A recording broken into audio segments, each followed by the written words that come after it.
রহমতুল্লাহ বারাকাতু। আপনারা সবাই কেমন আছেন? আলহামদুলিল্লাহ, আলহামদুলিল্লাহ রব্বিল আলামিন, ওয়াসসালাতু ওয়াসসালামু আলা সাইয়্যিদিল আশরাফিল আমবিয়া ওয়াল মুরসালিন ওয়া আলা আলিহি ওয়া সাহবিহি আজমাইন। আম্মা বা'দ, ফাকাদ ক্বালা আল্লাহু সুবহানাহু ওয়া তাআলা ফি কালামিহিল মাজিদ ওয়াল ফুরকানিহিল হামিদ। আউযু বিল্লাহি মিনাশ শাইতানির রাজীম। বিসমিল্লাহির রহমানির রহিম। ওয়ালাউ আন্না আহলাল কুরা আমানু ওয়াত্তাকাউ লাফাতাহনা আলাইহিম বারাকাতিম মিনাস সামাই ওয়াল আরদ ওয়ালাকিন কাযযাবু ফাআখাযনাহুম বিমা কানু ইয়াকসিবুন। সাদাকাল্লাহুল আযীম। সর্বপ্রথম সেই মহান মুনিবের দরবারে লাখো কোটি শুকরিয়া আদায় করি যে মহান রব্বুল আলামিন দুনিয়ার সমস্ত কাজ থেকে ফারেক করে আজকের এই পবিত্র জুমার দিনে জুমার নামাজ আদায় করার নিমিত্তে জুমার পূর্ব মুহূর্তে মসজিদে সমবেত হয়ে আমলের নিয়তে কিছু কথা বলার এবং শোনার তৌফিক যে মুনিব দান করলেন, ওই মুনিবের দরবারে অন্তঃস্থল থেকে শুকরিয়া আদায় করে সবাই বলি আলহামদুলিল্লাহ। দুরূদ ও সালাম পাঠ করে মানবতার মুক্তির দিশারি সাইয়্যিদুল মুরসালিন আশরাফুল আম্বিয়া খাতামুন নবীন মুরুদুল আল বিশ্বনবী মুহাম্মদুর রাসূলুল্লাহ সাল্লাল্লাহু আলাইহি সাল্লাম। আমি আপনাদের সামনে মহাগ্রন্থ আল কুরআনুল কারীমের উল্লেখযোগ্য সূরা আরাফ এর থেকে একটি আয়াতে মুকাদ্দাসা তিলাওয়াত করেছি, আয়াত নম্বর 96। এরই আলোকে সংক্ষিপ্ত পরিসরে কিছু কথা বলবো ইনশাআল্লাহ। আমা তৌফিক ইল্লা বিল্লাহ আলাইহি তাওয়াক্কালতু ওয়া ইলাইহি উনীব। সূরাটা বিশ্বনবী সাল্লাল্লাহু আলাইহি সাল্লামের মাক্কি জীবনে অবতীর্ণ। এই সূরার ভিতরে মোট আয়াত আছে 206টি, রুকু আছে 14টি। আমার পঠিতব্য আয়াত হলো একটি, আয়াত নম্বর হলো 96। আমরা পৃথিবীতে যারা বসবাস করি, যত জাতি বসবাস করি, সমস্ত জাতি বিভিন্ন কায়দায় উন্নতি চায়, সৌভাগ্যের শেষ প্রান্তে উপনীত হতে চায়।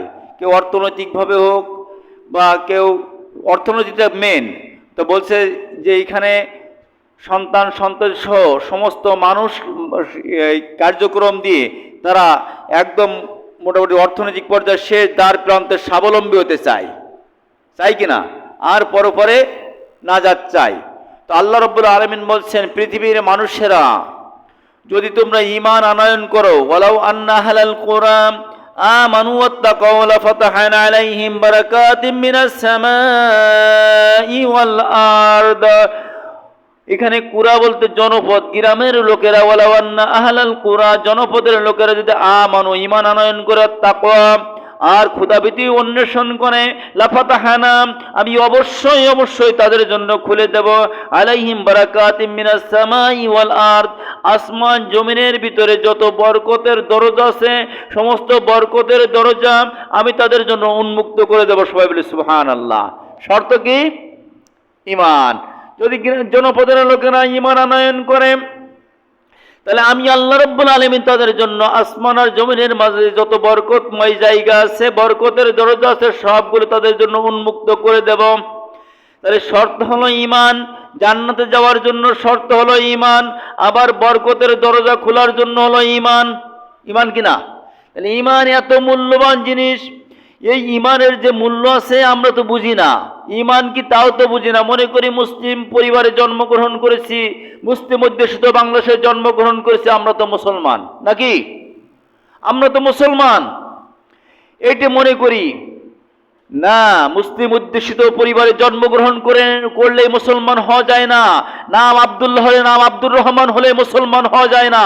মুসলমান হতে গেলে ইসলাম মানতে হয়, নাকি? মুসলমান হতে গেলে ইসলাম মানতে হয়। যারা প্রশাসনের দায়িত্বে আছে তারা মনে করে যে আমার কাছে বৈধ অস্ত্র আছে, আমি স্বয়ং সম্পূর্ণ, আমি তো মুসলমান বলে দাবি করি না। কিসের মুসলমান? অনেক আছে যে বলে যে আমরা তাহাজ্জুদের নামাজ পড়ি। কিসের তাহাজ্জুদের নামাজ পড়ো তুমি? তোমার নেতৃত্বে দেশের অসংখ্য মানুষ, হাজার হাজার মানুষ গুলিবিদ্ধ হয়, অসহায় হিসাবে তারা মাজলুম ভাবে মানবতার জীবন যাপন করে, যাদের নেতৃত্বে, যে সমস্ত মানুষের নেতৃত্বে এদেশের অসহায় মানুষগুলো, হাজার হাজার মানুষগুলো জেলখানার ভিতরে অন্ধকারাচ্ছন্ন জীবন যাপন করে, যাদের নেতৃত্বের কারণে এদেশের অসংখ্য মানুষ মিথ্যা মামলায় জর্জরিত হয়, যাদের নেতৃত্বের কারণে অসংখ্য ছাত্র তারা রাজপথে শাহাদাত বরণ করে, যাদের নেতৃত্বের কারণে অসংখ্য মায়ের বুক খালি হয়, তারা কিসের তাহাজ্জুদ গুজারি? বোঝেন কথা? আল্লাহ বলছেন জনপদের লোকেরা যদি ঈমান আনয়ন করে, তাহলে আর তাকওয়া অবলম্বন করে, ক্ষুধাভীতি অবলম্বন করে, আমি তাদের জন্য আসমান আর জমিনের ভিতরে যত বরকতময় দরজা আছে ও দরজাগুলো উন্মুক্ত করে দেব। তাহলে ঈমান না আনলে কি দেবে বলেন? ঈমান না আনলে দেবে না। এই কয়েকদিন আগে নেটে দেখলাম ছাত্ররা কোটা আন্দোলনে গেছে। কোটা আন্দোলনে যাওয়ার পরে আবু সাইদ নাম করে একটা ছেলে, তার জন্য দোয়া করে আল্লাহ রাব্বুল আলামিন তাকে জান্নাতুল ফেরদাউস উচ্চ মাকান দান করে। সকলে বলেন আমিন। কোটা আন্দোলন বৈধ আন্দোলন। কি বললাম? বৈধ আন্দোলন। আমাকে কথা বলতেই হবে। বৈধ আন্দোলন। এই বৈধ আন্দোলন থেকে মানুষকে উঠানোর বিভিন্ন পদ্ধতি আছে। টিয়ার সেল, গরম পানি, ঝালের গুঁড়ো, কাদারি গাছ, বিভিন্ন পদ্ধতি আছে না? বিভিন্ন পদ্ধতি আছে উঠাই দেওয়ার, কিন্তু তা করে নাই। তাদের উপরে মানে গুলি নিক্ষেপ করে, বর্ষার মতো গুলি নিক্ষেপ করে তাদেরকে শাহাদাত বরণ করানো হয়েছে। আবু সাইদ সাহেব উনি বুক পেতে দিয়েছেন যে আমাকে গুলি করো। ওনার গলা বলার সঙ্গে সঙ্গে ওনার বুকে গুলি করা হয়েছে। এ কোন মানবতার জীবন যাপন করছে? আমরা কোন দেশে বসবাস করি যে হক কথা বলা যায় না? হক কথা বললে খতিবের চাকরি থাকে না, খতিবকে কলার ধরে নামানোর জন্য চেষ্টা করে। এ কোন রাজ্যে বসবাস করি? এটা তো সেই রাজ্য নয়। এই রাজ্য হলো, এই বাংলার জমিন হলো লক্ষ মায়ের ইজ্জতের বিনিময়ে, লক্ষ শহীদের রক্তের বিনিময়ে অর্জিত বাংলাদেশের 56,000 বর্গ মাইল জমিন। এ স্বাধীন করেছে দেশে রং তামাশা করার জন্য না, রং তামাশা করার জন্য, ব্যক্তিগত বাক স্বাধীনতা, বাকশাল কায়েমের জন্য না। এই দেশের স্বাধীন দেশ মানে কি? সবার স্বাধীনতা রয়েছে।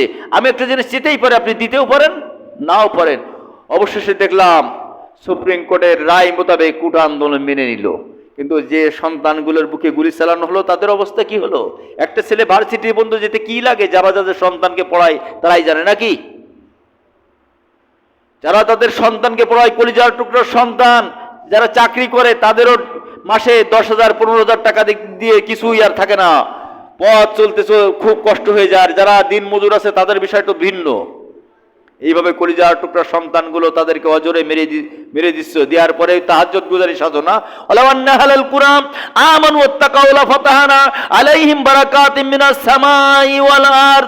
আল্লাহ বলছেন জনপদের লোকেরা যদি ঈমান আনয়ন করে, তাকওয়া অবলম্বন করেন, যাদের তাকওয়া আছে তারা এই জাতীয় লোকদের ভোট দেবে না। কি বললাম? এই জাতীয় লোকদের ভোট দেবে না, দিলে তাকওয়া থাকবে না। যারা তাকওয়া আছে, ঈমান আনে আর তাকওয়া অবলম্বন করে, আল্লাহ বলছে আমি তাদের জন্য আসমান জমিনের সমস্ত বরকতের দরজা খুলে দেব, অর্থাৎ তাদের জন্য জান্নাতের দরজা খুলে দেব।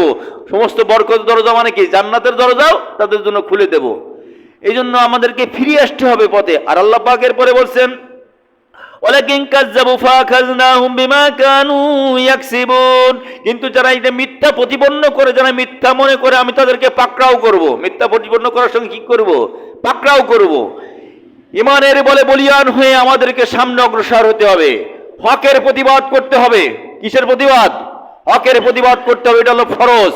হকের প্রতিবাদ করা, হকের আন্দোলন করা, হকের দাওয়াত দেওয়া, অন্যায়ের প্রতিবাদ করা, এটা কি বললাম? ফরজ। এটা আপনাকে আমাকে করতেই হবে।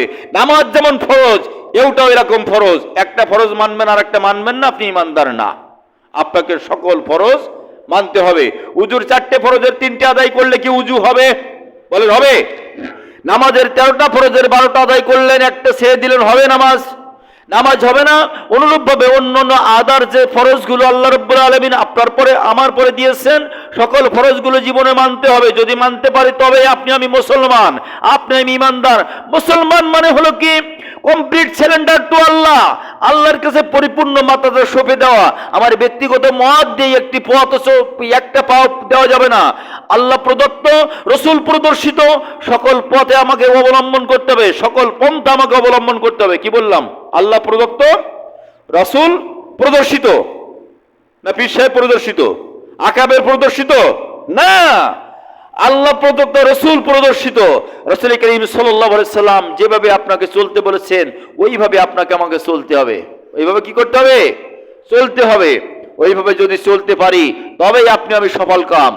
আর যদি রাসূলের আদর্শের বাইরে চলে যায়, আকাবেরের আদর্শ আমার ভিতরে ঢুকে যায়, পীরের আদর্শ আমার ভিতরে ঢুকে যায়, মাতব্বরের আদর্শ আমার ভিতরে ঢুকে যায়, নেতার আদর্শ আমার ভিতরে ঢুকে যায়, মন্ত্রীর আদর্শ আমার ভিতরে ঢুকে যায়, নিশ্চিত নিশ্চিত ক্ষতিগ্রস্ত।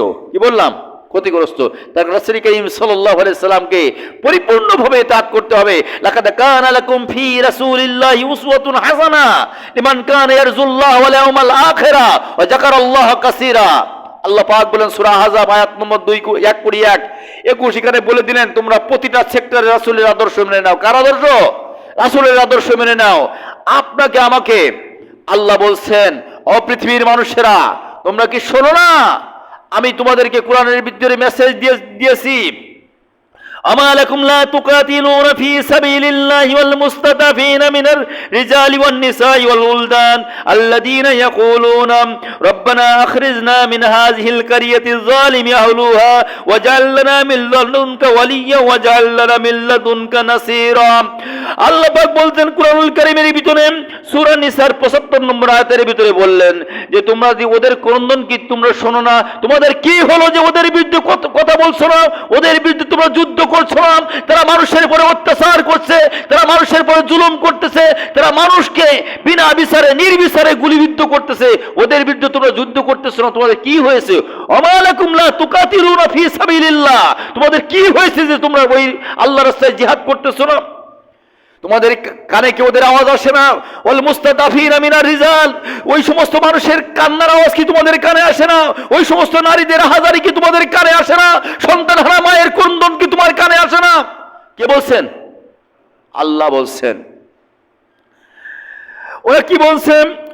ওরা ওই সমস্ত লোক বলছে রব্বানা, আমাদের রব, আখরিজনা, আমাদেরকে এখান থেকে বের করে নিয়ে যাও মিন হাযিহিল কারিয়াতিজ যালিমা আহলুহা, এই আহলিয়া, এই যে জালেম সম্প্রদায়, সেই জালেম সম্প্রদায়কে আমাদেরকে বের করে নিয়ে যাও, যারা আমাদের সন্তানের জীবনের নিরাপত্তা দেয় না, যারা আমাদের জীবনের নিরাপত্তা দেয় না, যারা নারীর সতীত্বের নিরাপত্তা দেয় না, এই জনপদ থেকে বেরিয়ে নিয়ে যাও।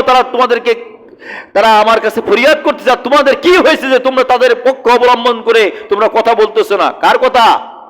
আল্লাহর কথা। সূরা নিসা আয়াত নম্বর 3, 20, 15 বুঝছেন? এরপর আল্লাহ বলছেন ওয়াজাল্লানা, আল্লাহর কাছে তারা আরো দোয়া করতেছেন। কি দোয়া করছেন? আল্লাহ আমাদের কাছে তোমাদের পক্ষ থেকে একজন সাহায্যকারী পাঠাও, তোমার একজন অভিভাবক আমাদের কাছে পাঠাও, আর একজন সাহায্যকারী পাঠাও, যার সাহায্যের কারণে আমরা এখান থেকে চলে যেতে পারি। যখন আজ থেকে অনেক বছর আগের কথা,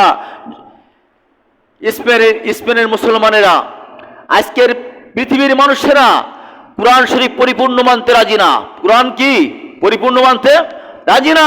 তারা রাজি কিসসা কাহিনী, তারা ফাজাইল আমল মানবে, পীর সাহেবের কিতাব মানবে, এইগুলো মানতে রাজি, কুরআন মানতে রাজি না।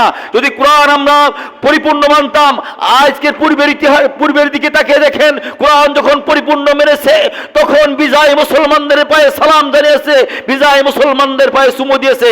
আর আজকের পৃথিবীতে যেখানে মুসলমান মার খায়, সেখানে কি মার খায়? সেখানে যেখানে মুসলমান যেখানে মার খায় সেখানে। তার কারণ মুসলমানরা আজ পরিপূর্ণ কোরআন মানে না, কোরআন থেকে অনেক দূরে চলে গেছে। তারা মানে আকাবেরের কিচ্ছা, তারা মানে পীর সাহেবের কিচ্ছা, পীর সাহেবের কিতাব, আকাবেরের কিতাব, এই মানে কোরআন ছেড়ে দিয়ে। যার কারণে মুসলমান আজ বিধর্মীদের জাতাকল নয়, মুসলমান নামে জানোয়ারের জাতাকলে অত্যাচারের স্টিমরোলার তারা আজ অত্যাচারিত। বুঝছেন কথা? এই জন্য আমরা পূর্বে দেখেছি মুসলমানেরা স্পেন বিজয় করেছে। স্পেনের কথা শোনেননি? মুসলমানেরা স্পেন বিজয় করেছে। 800 বছর স্পেনের বুকে মুসলমানেরা কালেমার পতাকা উড্ডীন করেছিল। স্পেন থেকে একজন মুসলিম বোন স্পেনের রাজা রোডারিকের সৈন্য কর্তৃক ধর্ষিত হয়ে উনি চিঠি লিখলেন রাজা রোডারিকের কাছে। রাজা রোডারিকের অত্যাচারে অত্যাচারিত হয়ে উনি ধর্ষণের শিকার হয়ে মুসলিম বণিকদের কাছে চিঠি লিখে আরব সরকারের কাছে পাঠিয়ে দিল। কার কাছে? আরব সরকারের কাছে পাঠিয়ে দিল। আরব সরকার যখন মুসলিম বোনের চিঠি পেল, চিঠি পেয়ে তিনি কাঁদতে কাঁদতে দাড়ি মুবারক বেয়ে বেয়ে পানি আসছে, আর উনি বলছেন আল্লাহ রাব্বুল আলামিনের কালামের আয়াত এক ভাব পড়ছেন, আমা লাকুম লা তুকাতিলুনা ফি সাবিলিল্লাহি ওয়াল মুস্তাদাফিনা মিনার রিজালি ওয়ান নিসাই ওয়াল উলদান আল্লাযীনা ইয়াকুলুনা রাব্বানা আখরিজনা মিন হাযিল কারিয়াতি যালিমি আহলিহা। ও আমার সৈন্যরা, কোথায় আছো তোমরা? এখনই বেরিয়ে আসো। স্পেনের বুকে মুসলমান বোন ধর্ষিত হয়েছে, আর আমার দেশে ধর্ষণের বিচার চলে, ধর্ষণের সেঞ্চুরি পালন করে, আর মাথার হাত দিয়ে বলে বাবা ইরাম কাজ করতে নেই। একজন নারী ধর্ষিত হওয়ার কারণে রাজা রুডারিকের সৈন্যের বিরুদ্ধে যুদ্ধ করার জন্য আরব সরকার ডাক দিলেন, আমার সৈন্যরা কোথায় আছো? সৈন্যরা সঙ্গে সঙ্গে বেরিয়ে আসলো 4000 সৈন্য নিয়ে। 4000 সৈন্যের সেনাপ্রধান আব্দুল্লাহ বিন জিয়াদ রহমাহুল্লাহকে সেনাপ্রধান করে ওনাকে পাঠিয়ে দিলেন স্পেনের মাটিতে। কোথায়? স্পেনের মাটিকে ডিঙ্গি নৌকায়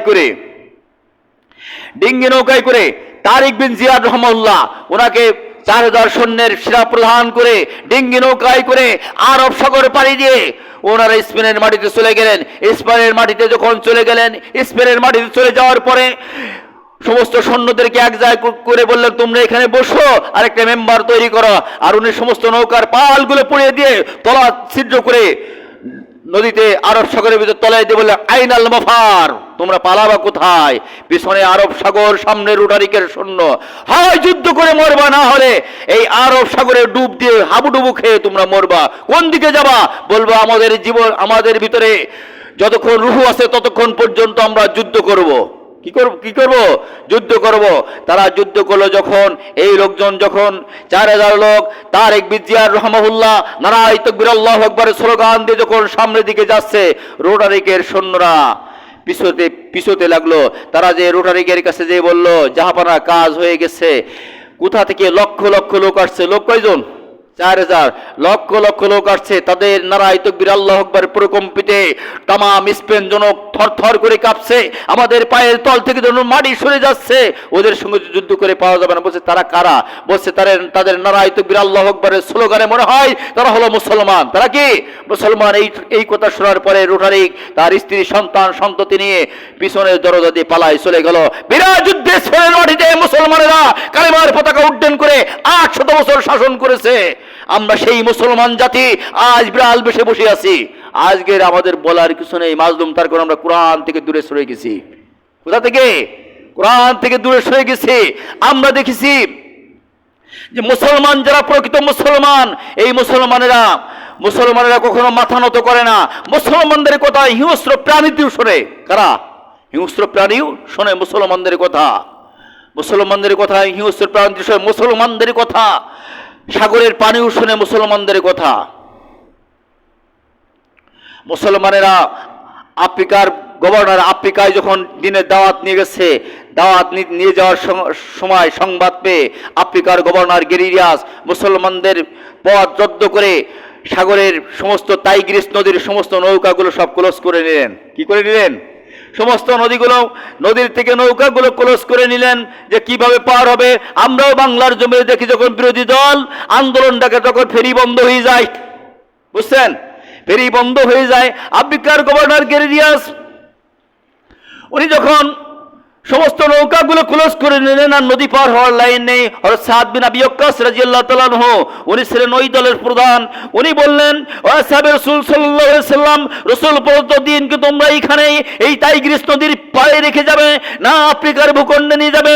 উনি বললেন যে ওনার পিছনে যত রাসূলের সাহাবায়ে কিরাম ছিল ওনারা বললেন যতক্ষণ আমাদের ভিতরে জীবন আছে, যতক্ষণ রূহ আছে ততক্ষণ আমরা লড়বো, আমরা ইসলামের সুস্থল বাণীকে আফ্রিকার ভূখণ্ডে প্রচার করব। বলল তাহলে তোমরা আমার পিছনে এসো। আরে বলো নাস্তাইনু বিল্লাহি ওয়া তাওয়াক্কালু আলাইহি হাসবুনাল্লাহু নি'মাল ওয়াকিল ওয়া নি'মাল মাওলা ওয়া নি'মান নাসির। এই কথা বলে সাদ বিন আবি ওয়াক্কাস রাদিয়াল্লাহু তাআলা আনহু টাইগ্রিস নদীর ভিতরে ঝাঁপ দিয়ে পড়লেন। আর পিছনে যত সাহাবায়ে কিরাম ছিল সমস্ত সাহাবায়ে কিরামও টাইগ্রিস নদীর ভিতরে ঝাঁপ দিয়ে পড়ে তারা টাইগ্রিস নদী পাড়ি দিয়ে ওপারে ঠেলে উঠলেন। ওঠার পরে যখন টাইগ্রিস নদী পাড়ি দিয়ে উঠলেন, সাদ বিন আবি ওয়াক্কাস রাদিয়াল্লাহু আনহু বললেন ও মুজাহিদরা, ও সাহাবে রাসূল সাল্লাল্লাহু আলাইহি সাল্লামরা, তোমরা শোনো, তোমাদের কি কোনো মাল সামানা কি এই টাইগ্রিসের পানি কি নিয়ে ঢেউ নিয়ে গেছে কিনা? একজন বলছে আমার পানির বাটিটা বাঁচছে না। কি পানির বাটিটা বাঁচছে না? বলছে তাই গৃহস্থদের কি সাধ্য আছে যে মুজাহিদদের পানির পেয়ালা নিয়ে যাবে? এই কথা বলছেন। বলতে বলতে একটা ঢেউ আসলো, ওই ঢেউ দেখা গেল যে সেই পেয়ালাটা উপরে ঠেলে উঠে সবাই বলে সুবহানাল্লাহ। আফ্রিকার গভর্নর গেরিয়াস যখন সংবাদ পেল যে মুসলমানেরা টাইগ্রিস নদী পাড়ি দিয়ে পর চলে আসছে দিনের দাওয়াত দেবেন, গেরিয়াস তখন চিন্তা করলো মুসলমানদের সঙ্গে যুদ্ধ করে তো পারা যাবে না। তার মুসলিম মানে হলো আত্মসমর্পণ করে, ওদের জীবন যৌবন সব হলো আল্লাহর কাছে আত্মসমর্পণ করে দিয়েছে। ওরা তো আমাকে ভয় ভয় ভয় পাবে না, বিদায় ওদের সঙ্গে যুদ্ধ করে ওরা বিনা যুদ্ধে ওদেরকে যাতে আফ্রিকার ভূখণ্ড থেকে ধ্বংস করা যায় কিভাবে এই পরিকল্পনা নিল। ওরা আফ্রিকার যে জঙ্গল আছে ওই জঙ্গলের ভিতরে ওদের থাকার জায়গা করে দিলেন। কি করলেন? আফ্রিকার জঙ্গলের ভিতরে থাকার জায়গা করে দিলেন। ওদের ধারণা আফ্রিকার জঙ্গল পৃথিবীর ভিতরে সব থেকে বড় জঙ্গল। ওই জঙ্গলের ভিতরে সাপ আছে, সিংহ আছে, শিয়াল আছে, বাঘ আছে। ওরা ওদের খাইয়ে সাফ করে ফেলবে। কি করবে? খাইয়ে সাফ করে ফেলবে, যুদ্ধ করা লাগবে না। যেখানে জায়গা দিল সেখানে সাদ বিন আবি ওয়াক্কাস রাদিয়াল্লাহু তাআলা আনহু ওখানে তাবু কেটে দিয়ে একটা মেম্বার তৈরি করে মেম্বারে পরে উঠে ভাষণ দিচ্ছেন। কি ভাষণ দিচ্ছেন? ভাষণ এখন আর সাহাবাদের জন্য, সৈন্যদের উদ্দেশ্যে না, জঙ্গলের দিকে লক্ষ্য করে বলছেন, ইয়া আইয়ুহাল আশরাতু ওয়াশশিবাউ নাহনু আসহাবু রাসূলিল্লাহি সাল্লাল্লাহু আলাইহি ওয়াসাল্লাম ফাইন্না নাজিলুনা ফামান ওয়াজাদনা বাদাহু ফারজু কাতালনাহু। ও হিংস্র প্রাণীরা, জঙ্গলে হিংস্র প্রাণীরা, তোমরা শোনো, আমরা আল্লাহ রাসূলের সামনে আমরা এখানে রাত যাপন করব। আমি ঘোষণা করতেছি তোমরা এখান থেকে যার যার মতো বের হয়ে যাও। আমার এই ঘোষণার পরে যদি কোনো হিংস্র প্রাণী আমার সামনে পায় ফারজু কাতালনাহু, আমি তাকে দ্বিখণ্ডিত করে ফেলবো। আফ্রিকার জঙ্গি মানুষরা বলে, কি পাগল দেখছো, এতদিন বলতাম মুসলমানের বুদ্ধিমান, আর আজ সাপের দিকে, শিয়ালের দিকে, সিংহের দিকে, বাঘের দিকে ওরা খুতবা দিচ্ছে, বক্তৃতা করতেছে, ওদেরকে বেরিয়ে যেতে বলে, ওদের কথা কি শুনবে? হযরত সাদ বিন আবি ওয়াক্কাস রাদিয়াল্লাহু তাআলা এই ঘোষণার পরে দেখা গেল সিংহের লাইনে সিংহ, সাপের লাইনে সাপ, বাঘের লাইনে বাঘ, যার যার ডিম আর বাচ্চা গালে করে নিয়ে ওই এলাকাতে চলে যাচ্ছে। আফ্রিকার গভর্নর গেরিয়াস এই দৃশ্য দেখার পরে বলল মুসলমানদের সঙ্গে যুদ্ধ করা যাবে না। উনিও পদত্যাগ করলেন। পদত্যাগ করে সেখানেও মুসলমানেরা কালেমার পতাকা উড্ডীন করেছে। আমরা সেই মুসলমান আজ বিড়ালের জাতিতে পরিণত হয়ে গেছি শুধুমাত্র কোরআন ছেড়ে দেওয়ার কারণে। আমরা ধরেছি ফাজাইল আমাল, আমরা ধরেছি পীর সাহেবের কিতাব। বুঝছেন কথা? এগুলো থেকে বেরিয়ে এসে কোরআনের কাছে আমাদের আসতে হবে। আল্লাহ রাব্বুল আলামিন কালামে পাকের ভিতরে বলেন, ওয়াতাসিমু বিহাবলিল্লাহি জামিয়া, তোমরা আমার রশি কোরআনকে আঁকড়ে ধরো। কি আঁকড়ে ধরো? কোরআনকে আঁকড়ে ধরো। এই কোরআন থেকে আমরা দূরে দূরে চলে গেছি। কোরআন থেকে যখন দূরে চলে গেছি, মায়েরও আমাদের নিকটে চলে আসছে। কোরআন থেকে যত মুসলমানেরা কোরআন থেকে যত দূরে চলে যাবে, মার তত তাদের নিকটে আসবে। আর যখন যত কোরআনের কাছে আসবে, তত বিজয় তাদের পায়ে চুমো দেবে। কি বললাম? বিজয় তাদের চুমো দেবে। এই যে ভারত বলি পাশে, ভারতের যত যত যত স্মৃতি সৌধ সব হলো মুসলমানদের স্থাপিত। মুসলমানদের মুসলমানের অর্ধ পৃথিবী শাসন করে নাই, শাসন করেছে মুসলমান। স্পেনের বুকে পতাকার কলেমার পতাকা উড্ডীন করেছে, আফ্রিকার ভূখণ্ডে কলেমার পতাকা উড্ডীন করেছে। আর এই মুসলমানের আজকে ঢপঢপাই মারি খায়। কি করে? ঢপঢপাই মারি খায়। তার কারণ নামধারী মুসলমান হয়ে গেছে। মুসলমান এখন হয়ে গেছে নামে মাত্র, কামে নেই। মুসলমান আল্লাহর কাছে মাথা নত করে না পরিপূর্ণ। মুসলমান যখন সুবিধা পায় তখন সেখানেই মাথা নত করে। আমি বলছি, আল্লাহ বলছেন, আল্লাহ বলছেন শোনেন, আল্লাহ রাব্বুল আলামিন কালামে পাকের ভিতরে বলে দিলেন যে তোমাদের ভিতরে কিছু লোক এমন আছে, আমিনান নাসি মান ইয়াত্তাখিযু মিন দুনিল্লাহি আনদাদা ইউহিব্বুনাহুম কাহুব্বিল্লাহি ওয়াল্লাযীনা আমানু আশাদ্দু হুব্বান লিল্লাহ ওয়ালাউ ইয়ারাল্লাযীনা যালামু ইয়ারাউনাল আযাব আন্নাল কুওয়াতা লিল্লাহি জামিয়া। আল্লাহ বলে দিলেন, আর আমি আল্লাহ আমাকে যেমন ভাবে ভালোবাসার দরকার ছিল, কোরআন যেমন ভাবে মানার দরকার ছিল, ওইরকম ভাবে আজকের মুসলমানেরা তারা কোরআন ওইভাবে মানে না। আমি আল্লাহ আমাকে যেমন ভালোবাসার দরকার ছিল ওইভাবে ভালোবাসে না। আমার ভালোবাসার স্থানে তার শায়েখকে বসাই ফেলেছে, তার আকাবারকে বসাই ফেলেছে, তার মুরব্বিকে বসাই ফেলেছে। কাকে? আমিনান নাসি মান ইয়াত্তাখিযু মিন দুনিল্লাহি আনদাদা ইউহিব্বুনাহুম, আমাকে যেমন ভালোবাসার দরকার ছিল কাহুব্বিল্লাহ, ওই রকম আমাকে আল্লাহকে ভালোবাসে না। ওই ছেলে আমার ভালোবাসার ছেলে অন্য লোকে ভালোবেসে ফেলেছে।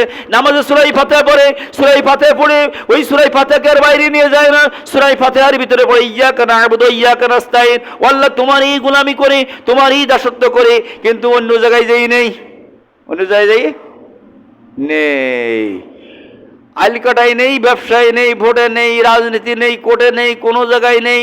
শুধু মসজিদে বলে আসলাম ইয়াকা না'বুদু ওয়া ইয়াকা নাস্তাঈন, আল্লাহ তোমারই গোলামি করি, তোমার এই কাছে সাহায্য চাই।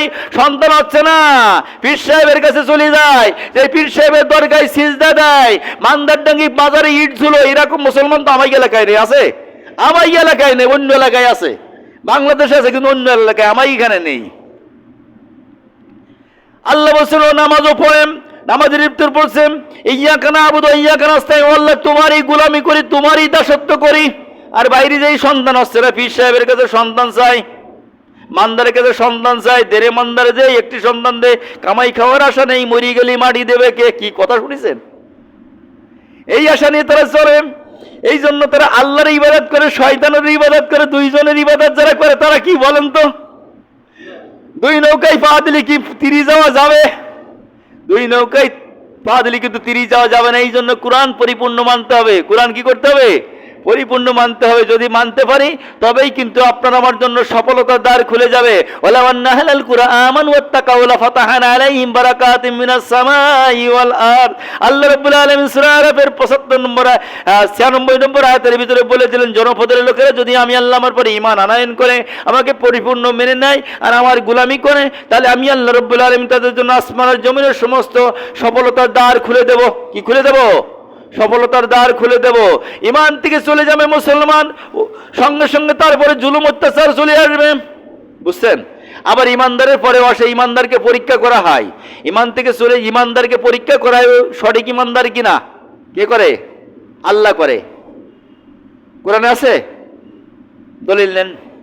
আল্লাহ বলেন ওয়ালা নামলুয়ান্নাকুম বিশাইয়্যিম মিনাল খাউফি ওয়াল জুই ওয়া নাকসিম মিনাল আমওয়ালি ওয়াল আনফুসি ওয়াস সামারাতি ওয়া বাশশিরিস সাবিরিন। সূরা বাকারা আয়াত নম্বর 256।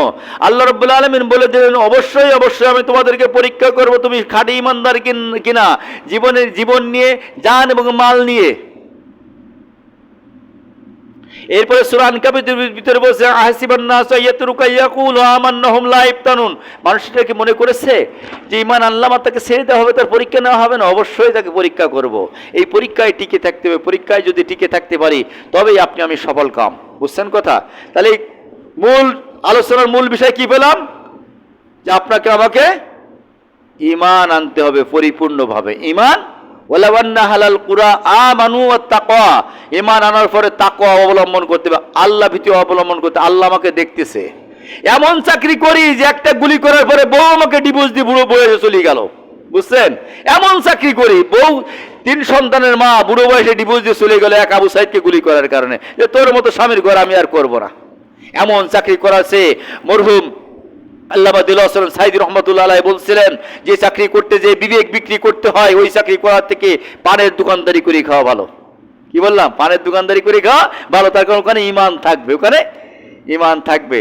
এই জন্য আপনাকে আমাকে ঈমানের পথে ফিরে আসতে হবে, 5 ওয়াক্ত নামাজ পড়তে হবে, সর্বদা তওবার সহিত আল্লাহ রাব্বুল আলামিনের কাছে বলতে হবে যে আল্লাহ আমি সব থেকে গুনাহগার, আমার মতো গুনাহগার আর কেউ নেই আল্লাহ, তোমার মতো দয়াল আল্লাহ আর কেউ নেই আল্লাহ, তুমি আমার জিন্দেগীর গুনাহ খাতাগুলো মাফ করে দাও। সর্বদা আল্লাহর কাছে গুনাহ মাফ চাবো। নাকি পারবো তো ইনশাআল্লাহ? আল্লাহর কাছে গুনাহ মাফ চাবো। যে কথাগুলো বললাম, আল্লাহ রাব্বুল আলামিন আমি সহ আমাদের সকলের বাস্তব জীবনে আমল করার তৌফিক দান সকল। আমিন। ওয়া মা তাওফিক ইল্লা বিল্লাহ। আসসালামু আলাইকুম।